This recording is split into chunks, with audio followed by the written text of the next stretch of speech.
사무엘상 20장입니다. 20장 1절에서 11절 말씀까지 보겠습니다. 20장 1절에서 11절 말씀까지. 다윗이 라마나요에서 도망하여 요나단에게 이르되 내가 무엇을 하였으며 내 죄악이 무엇이며 내 아버지 앞에서 내 죄가 무엇이기에 그가 내 생명을 찾느냐. 요나단이 그에게 이르되 결탄코 아니라 내가 죽지 아니하리라. 내 아버지께서 크고 작은 일을 내게 알리지 아니하고는 행하지 아니하나니 내 아버지께서 어찌하여 이 일은 내게 숨기리요 그렇지 아니하니라. 다윗이 또 맹세하여 이르되 내가 내게 은혜 받은 줄을 내 아버지께서 밝히 알고 스스로 이르기를 요나단이 슬퍼할까 두려운즉 그에게 이것을 알리지 아니하리라 함이니라. 그러나 진실로 여호와의 살아계심과 내 생명을 두고 맹세하노니 나와 죽음의 사이는 한 걸음뿐이니라. 요나단이 다윗에게 이르되 내 마음의 소원이 무엇이든지 내가 너를 위하여 그것을 이루리라.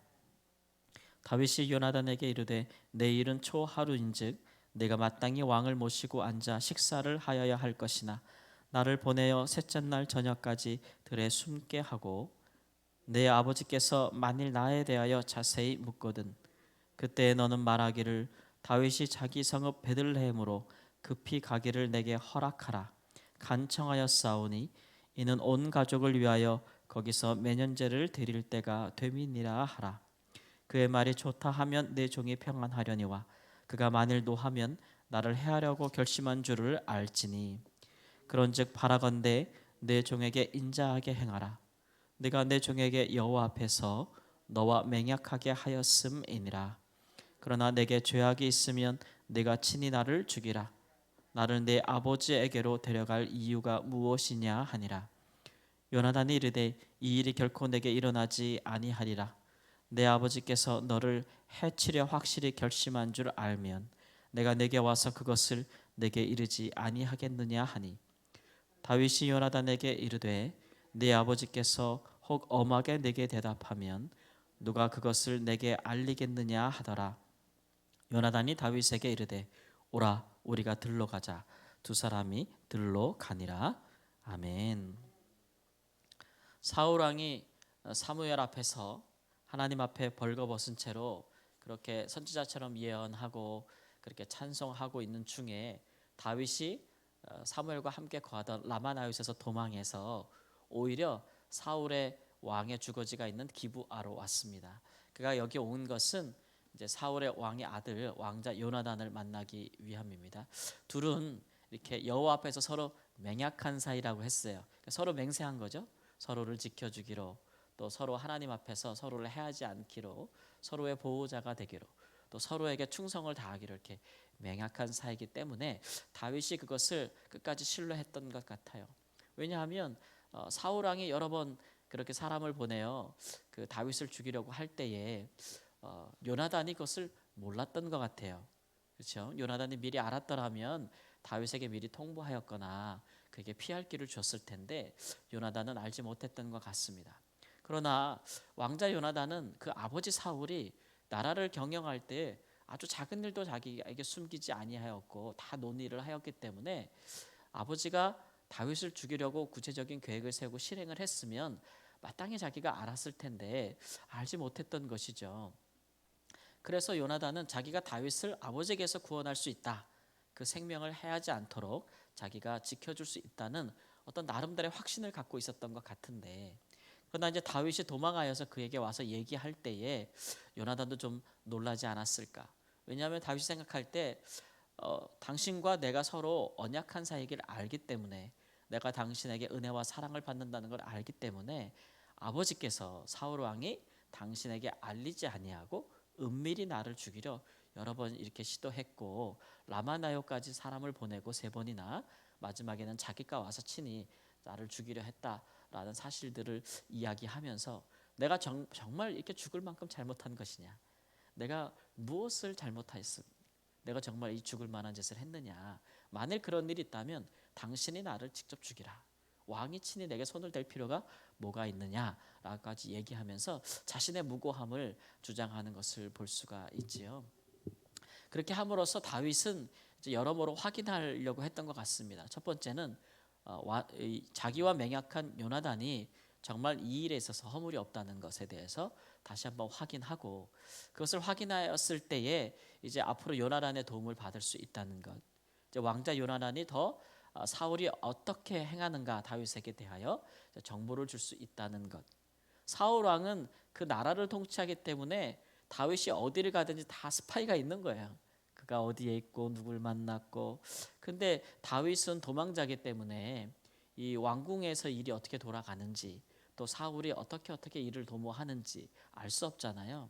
그러니까 요나단에게 신뢰를 한 번 더 확인하고 그로부터 정보를 얻기 위함인 것 같고, 또 하나는 사울 왕이 라마나요에서 사무엘과 하나님 앞에서 그렇게 다시 한번 하나님의 영으로 충만하게 되었는데, 그 이후로 사울 왕이 정말 변했을까? 아니면 본래대로 다시 악한 마음으로 돌아갈 것인가? 그것을 확인하고 싶었겠죠. 그렇죠? 그래서 이제 그 일들에 대해서 확인할 차 이제 요나단에게 도움을 요청하는 것을 볼 수가 있습니다. 다윗은 그런 일에 굉장히 지혜로운 사람이었던 것 같아요. 그렇죠? 그래서 이제 월삭 때 매월의 초하루에는 한 3일 동안 사울의 온 가족이 모여서 항상 왕의 식탁에서 식사를 하는데, 다윗도 왕의 사위가 아니겠어요? 당연히 거기에 참여해야 되는데 다윗이 자기의 생명을 걸고 참여할 수가 없으니까 이제 말하기를 이제 매년에 자기 고향 베들레헴에 가서 자기 아버지와 집과 함께 하나님 앞에 제사를 드리는데, 지금이 이때니까 왕에게 이제 요청을 하고 그 왕자에게 간청해서 부득불 참석하지 못합니다. 왕의 식탁에는 참여하지 못합니다. 그러나 제가 고향에 가서 우리 아버지 집과 함께 하나님께 제사를 드리겠습니다라고 양해를 구하는데, 그 일에 대해서 사울이 분노하고 죽일 기회를 놓쳤다고 해서 막 화를 내면, 그러면 나를 죽이기로 결심한 것이 아직도 유효하구나, 변하지 않았구나 생각해서 도망갈 기회를 얻을 것이고, 그가 그러하냐, 그럴 수 있지, 그렇게 하도록 해라라고 하면 그가 성령으로 이렇게 선지자처럼 예언을 하고 또 찬송을 한 이후에 변화되어졌구나, 전과 같이 이렇게 여겨서 그가 다시 돌아올 요량이었던 것이죠. 그래서 그 일에 요나단에게 이제 도움을 요청하는 것입니다. 물론 요나단은 이제 그것을 충실히 들어주고, 사실 사울 왕이 다윗을 죽이려 한 이유는 그가 그의 나라를 빼앗길까봐 그런 것 아니겠어요? 예, 선지자 사무엘을 통해서 하나님께서 하신 예언의 말씀이 두려운 것이죠. 또 자기에게 하나님이 떠났음을 알고 언제 하나님께서 택하신 다윗이 자기의 왕위를 빼앗을까 두려움도 있지만, 또 하나는 자기 아들 왕자에게 이제 그 왕위가 나중에 넘어가야 되지 않겠어요? 그러니까 실질적으로 극한 대립을 보일 수 있는 사람은 이 두 사람이에요. 요나단과 왕자 요나단과, 그리고 사실은 다윗이 서로 원수가 될 수 있는 그런 정치적인 역학관계를 가지고 있잖아요. 그렇죠? 요나단은 다윗을 죽이려 하고 다윗은 요나단을 죽이려고 하는, 서로 왕이 되려고 하는, 사실 일반적으로는 그런 싸움이 일어날 만도 한데, 근데 이 두 사람은 전혀 그렇지 않아요. 오히려 하나님 앞에서 서로 맹약한 사이이기 때문에 서로가 서로를 지켜주고 돌봐주는 것을 볼 수 있고, 심지어 요나단은 끝까지 다윗에 대한 신뢰를 지켰고, 다윗은 왕이 된 이후도 요나단과 그의 자손들을 향한 신뢰를 지키는 것을 볼 수가 있어요. 그 이유는 하나님 앞에서 서로 맹약한 사이다. 그러니까 이 둘 다 왕위라는 것이, 특별히 하나님이 택하신 민족 이스라엘의 왕이 된다는 것이 사람이 주장할 일이 아니라라는 것에 대한 분명한 확신을 갖고 있는 것이죠. 그러니까 하나님을 향한 신뢰예요. 하나님의 백성들의 왕은 누가 기름 부어 임명하는 거예요? 하나님이 임명하는 거고, 그 주권이 하나님께 속하였다라는 것을 분명히 인정하고 있는 것이기 때문에 정치적인 이익이나 역학관계에서 서로 흔들리지 아니하는 그런 모습들을 보여주고 있어요. 다윗이 절체절명의 위기의 순간에도 하나님 앞에서 언약한 요나단을 신뢰하고, 요나단도 하나님 앞에서 맹약한 다윗을 신뢰하는 것을 볼 수가 있습니다. 이 두 가지의 신뢰는 사람과 사람 사이에 맺어진 것이지만, 두 사람 다 하나님을 향한 깊은 신뢰가 없으면 두 사람의 언약이 이루어질 수 없는 거예요. 우리가 사람 사이에 서로를 신뢰하고 서로에게 성실하고 서로에게 충성하는 것은 정말 아름다운 일이죠. 우리의 생애에 그런 사람들이 함께 한다는 것은 정말 우리에게 큰 복이죠. 그러나 사람이 서로에게 신실한 것도 사람 자신이 굳건한 믿음이나 사람 자신이 그 신뢰할 만한 근거를 갖고 있어서 그런 것은 아니고 그 일을 중재하시는 하나님이 계시기 때문에 그런 거죠. 어떤 변화하는 환경에서도 사람이 변하지 않고 그 마음을 서로를 향해 진실할 수 있는 것은 하나님 앞에서 우리가 행하는 것이고, 우리 인생의 모든 길과 또 우리 인생의 모든 결국은 주권이 하나님께 달려 있다는 믿음 하에서 변치 아니하시는 그런 큰 반석과도 같은 하나님, 그 하나님을 신뢰하는 까닭에 서로가 서로에서 변화하는 환경, 또 서로에게 불리하고 유리하고 이런 모든 것을 떠나서 하나님께 맡길 수 있다는 거예요. 그래서 이제 다윗은 시편 37편에 뭐라고 고백하냐 하면, 악을 행하는 자를 인해서 불평하지 말지어다. 예? 그리고 시기하지 말지어다. 끝까지 여호와를 신뢰하고 또 여호와를 믿고 선을 행하라. 그리하면 그가 내 마음의 소원을 이루어 주시리로다. 이런 고백을 하고 있어요. 내 길을 여호와께 맡기라. 그리하면 저가 이루실 것이다. 이렇게 고백하고, 여호와 앞에 잠잠하고 믿고 기다리라.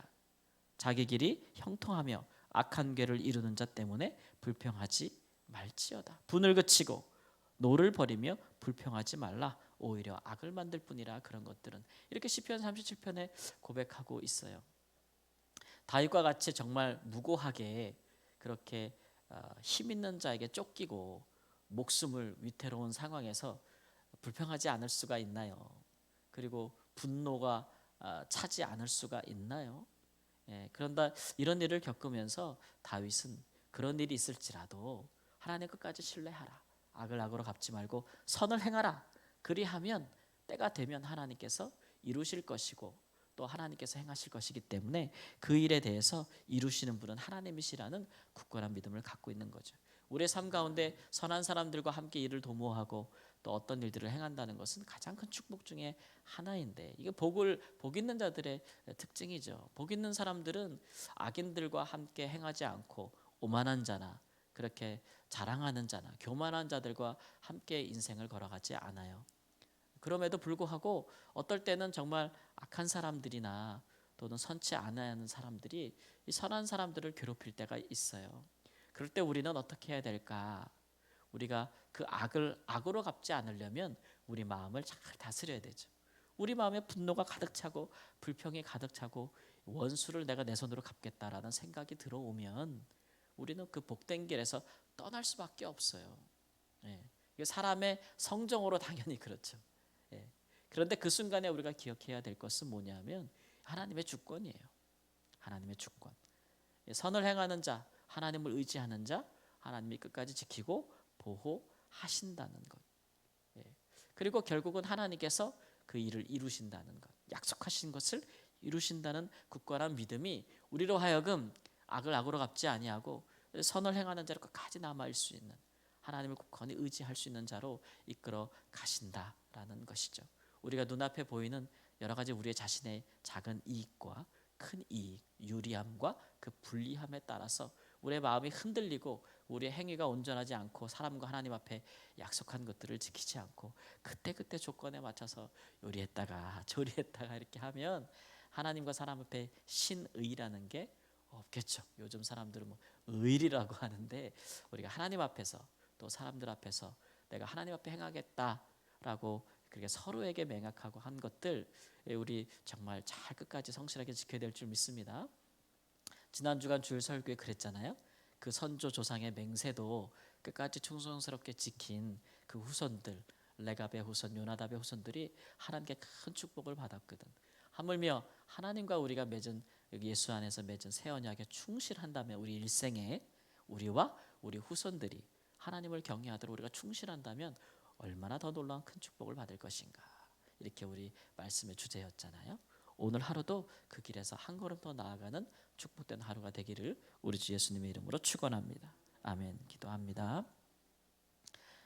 언약을 신실하게 지키시는 하나님, 우리가 그 하나님을 믿고 신뢰하고 의지함으로 하나님의 자녀가 되고 백성이 되었습니다.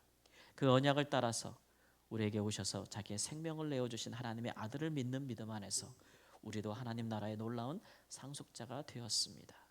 하나님 불안해하지 않고 또 하나님 우리의 유익과 또 하나님 우리의 이익을 위하여 하나님 경건을 버리지 아니하고 하나님 끝까지 하나님을 신뢰함으로 모든 것이 주의 손에 있음을 믿고 의뢰하고 끝까지 선을 행하는 자들이 될 수 있도록 인도하시며 그 어떤 상황에도 하나님 불평함과 또 하나님 악한 생각이 우리를 주장하지 못하도록 항상 하나님 앞에서 살아갈 수 있는 저희들이 될 수 있도록 은혜를 베풀어 주시기를 주 앞에 기도합니다.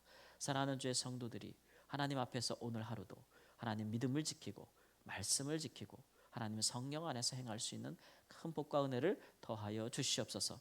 이럴 때 하나님 우리가 믿음 안에서 말씀 안에서 서로를 이해하고 서로를 붙들어주며 서로를 도와주고 서로를 위하여 기도하며 실질적인 도움을 줄 수 있는 아름다운 하나님 삶의 동역자들이 우리의 삶에 있도록 다윗과 요나단 같은 귀한 역사들이 하나님 우리 가운데 있도록 하나님 저희들 가운데 관계의 축복을 허락하여 주시기를 원합니다. 하나님이 모든 일을 이루실 때에 약속하신 일들을 이루실 때 하나님 주님께 영광을 돌리는 존귀한 삶을 살아갈 수 있는 오늘 한 날이 될 수 있도록 축복하시고 인도하여 주옵소서. 마음의 소원을 이루어 주시고 하나님 앞에 기도의 제목을 늘 아뢰며 간구하는 하나님 사랑하는 주의 성도님들의 기도를 오늘도 들으시고 하나님 응답하시며 그 길로 한 걸음 더 전진할 수 있는 복된 하루가 될 수 있도록 인도하여 주시옵소서. 마음에 계획하고 하나님께 기도하며 오늘 행하는 중요한 일이 있거든 주께서 도와주심으로써 그 일이 잘 성취되게 하시고 하나님이 함께 하신다는 것을 깊이 깨달아 알 수 있도록 주님 인도하여 주옵소서. 오늘 하루도 그 마음을 흔들고 하나님 그 마음을 불평하게 하고 하나님 하는 그 어떠한 일도 일어나지 아니하도록 하나님 인도하여 주시옵시고 설사 그런 일이 있다 할지라도 하나님을 향한 굳은 믿음과 신뢰 속에서 견고히 설 수 있는 하나님 인도하심이 있는 은혜가 있도록 붙들어 주옵소서. 오늘 하루의 삶을 통해서 주께서 온전한 영광을 받아 주시옵소서. 존귀하신 우리 주 예수님의 이름으로 기도합니다. 아멘.